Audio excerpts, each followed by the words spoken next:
કેટલાક વર્ષો પહેલાં એક મહાન સમાજમાં રાણી સુણીકાનું જીવન બહારથી શાનદાર અને આનંદમય દેખાતું હતું, પરંતુ અંદરથી તે અત્રસોણ બને બેચેનીનો શિકાર હતી.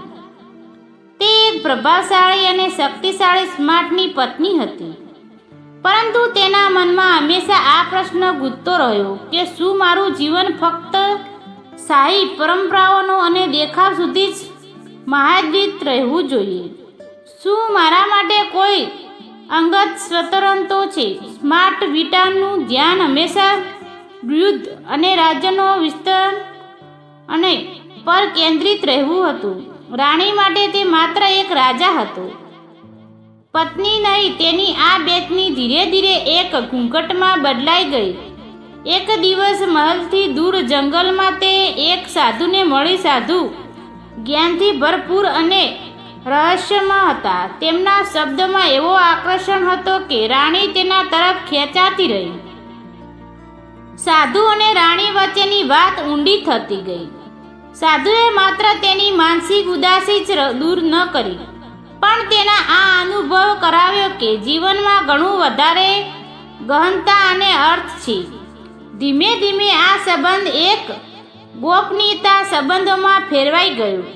દરેક રાતે રાણી મહેલમાંથી ચૂપચાપ બહાર નીકળી જંગલમાં જતી રહી, જ્યાં સાધુ તેના આત્મા અને શરીરને સંતોષિત કરતા. એક રાતે સાધુએ રાણીને કહ્યું, આપણા મહેલથી એક સંતાન જન્મશે જે આ રાજ્યની કિસ્મત બનાવશે. બદલાવતા આવતો તેના માત્ર રાજકુંવર નથી, પરંતુ તેમાં દેવી શક્તિઓ હશે. પરંતુ આ શક્તિ એક આશીર્વાદ સાથે સાબદા પણ હશે. રાણી આ ભવિષ્યવાણીથી ડરી ગઈ. થોડો મહિનાના બાદ રાણી ગર્ભવતી થઈ. મહિલામાં ખલબલ મચી ગઈ. સમ્રાટને સમજાયું કે કંઈક અસામાન્ય થઈ રહ્યું છે, પરંતુ તે કારણે જાણ્યું નહીં. દરબારમાં અફવા ફેલાઈ. કેટલાક મંત્રીઓએ આ ગર્ભને શાહી અપમાન માન્યું, તો કેટલાકે તેને ચમત્કાર સમજી લીધું. જ્યારે રાણીએ એક પુત્રને જન્મ આપ્યો, ત્યારે તેની આંખોમાં અજીબ ઝલક હતી.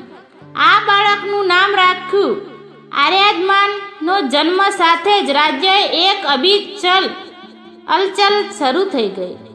દરબારીઓને મંત્રીઓને ફૂટ પડવા લાગી. કેટલાક લોકો માનતા હતા કે આ બાળક રાજ્યને અદ્ભુત ઊંચાઈ પર લઈ જશે, જ્યારે અન્ય તેને વિનાશક શક્તિ માનતા હતા. સમ્રાટ ધીરે ધીરે રાણીને દૂર થવા લાગ્યો અને તેને આર્યમાનની શક્તિઓને અહેસાસ થવા લાગ્યો.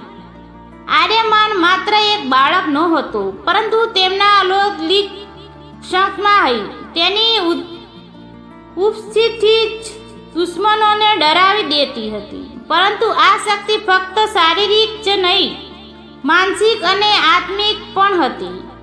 આ દરમિયાન પાડોશી રાજ્યના રાજા ધનજયને આર્યમાનની શક્તિઓ વિશે જાણ થઈ. ધનજયને ખબર પડી કે આ બાળક ભવિષ્યમાં તેના રાજ્ય માટે ખતરો બની શકશે. તેથી તેણે મહેલ પર હુમલો કરાવીને યોજના બનાવી.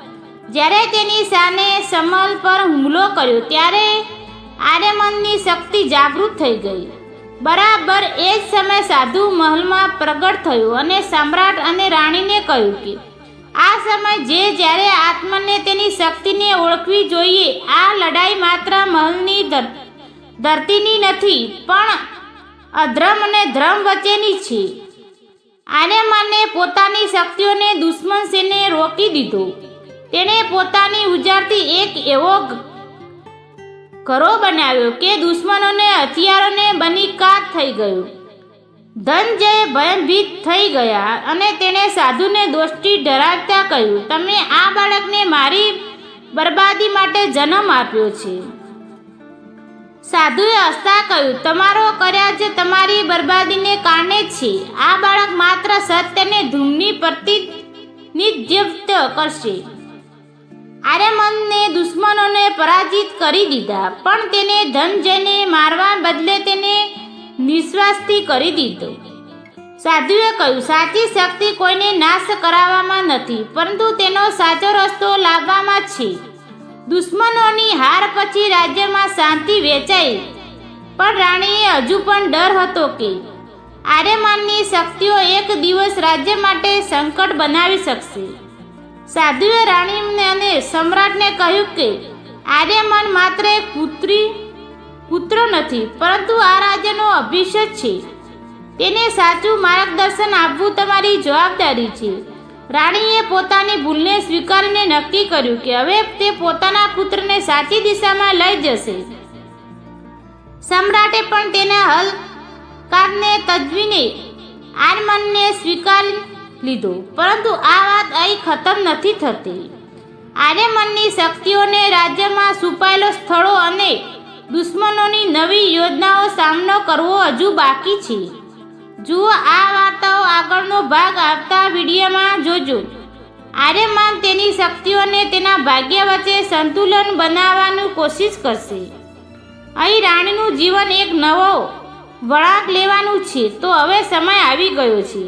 તમારી પાસે ઇજ્જતનો લેવાનો આશા છે કે આ વાતો તમને જરૂર ગમી હશે. આપણે આગળની વિડીયોમાં મળીને અને વિડીયો પસંદ આવ્યો હોય તો વિડીયોને લાઈક કરો અને ચેનલને સબસ્ક્રાઈબ જરૂર કરો. વિડીયો પૂરેપૂરો જોવા બદલે તમારો ખૂબ ખૂબ આભાર. ધન્યવાદ. જય શ્રી કૃષ્ણ. હર હર મહાદેવ.